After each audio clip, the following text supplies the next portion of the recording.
Hey, what's up guys? Agent Jim Shorts coming at you here with another video for yins today. So as the title suggests, I'm doing something pretty far outside the norm for me. Instead of talking about superheroes, Star Wars, football, or whatever else, I'm gonna do the unthinkable. I'm gonna talk about, yes, Dragon Ball Z. You are correct, the title is right. I'm going to be talking about anime. My lady wouldn't speak to me for about a week because she was so disappointed in me for watching anime. I wish it was a joke, but alas, she's a stubborn gal. To give a bit of background, this is not the first time I've attempted to watch anime. I love other animated things, so I thought, why not anime? But as I tried to watch Gotham Knight, Batman Ninja, Castlevania, and a few other random things, I just couldn't do it. All of them resulted in me turning off the TV or leaving the room. I couldn't make it through 20 minutes of Gotham Knight. I turned off Batman Ninja about 2/3 of the way through the movie, and I could barely handle an episode of Castlevania. It just didn't do it for me. So I really don't know what possessed me to watch Dragon Ball Z. Maybe I didn't pay heed to Michael Scott's warnings about such things. Do you think that smoking drugs is cool? But for whatever the reason, I texted my friend Ben and he gave me the rundown of what to do in order to get into the series. By the way, you should check out his channel, his link's in the description. For the uninitiated, Dragon Ball Z is actually a sequel show to its predecessor, Dragon Ball. Both are based off a comic of the same name and aired in Asia around 30 years ago.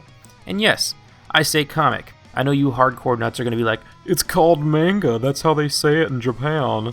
But, unlike you, I've taken a few jaunts out of my mommy's basement, and I call picture books with superpowered people comics. And yes, I also speak English, and I don't want the coronavirus. But anyway, my guy Ben told me that I can watch Dragon Ball Z and skip Dragon Ball if I really wanted to. So that's exactly what I did. Less manga for me. Or comics, not manga.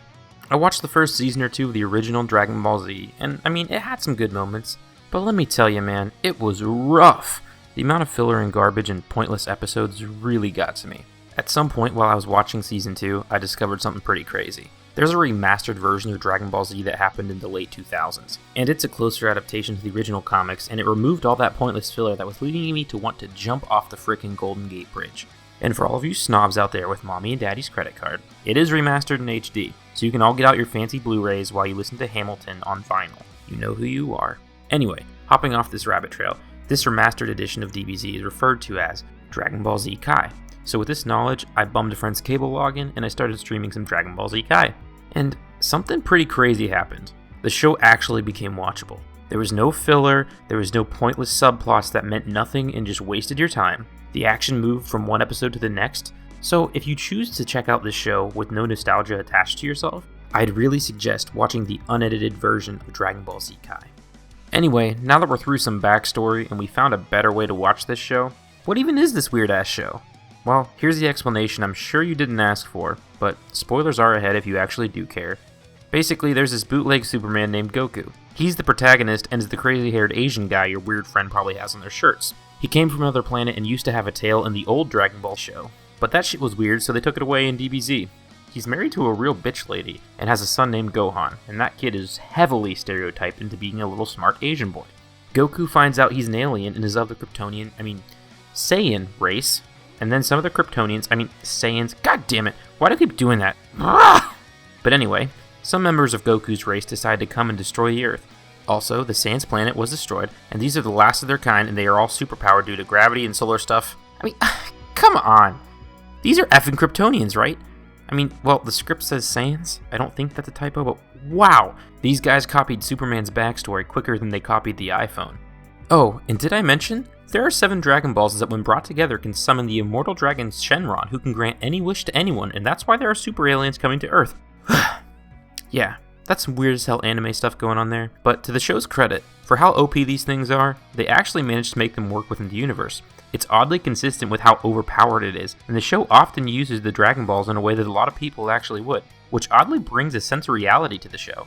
All that being said, throughout several story arcs, I did eventually come to enjoy the characters. We got to see Goku's son Gohan become a man, we got to see Goku best a lot of bad guys, and we got to see one of the evil Saiyans named Vegeta come to a sort of redemption. There are a lot of good feels here, and it really keeps you going. If you like superpowered fights and crazy stakes, this is actually a pretty fun show.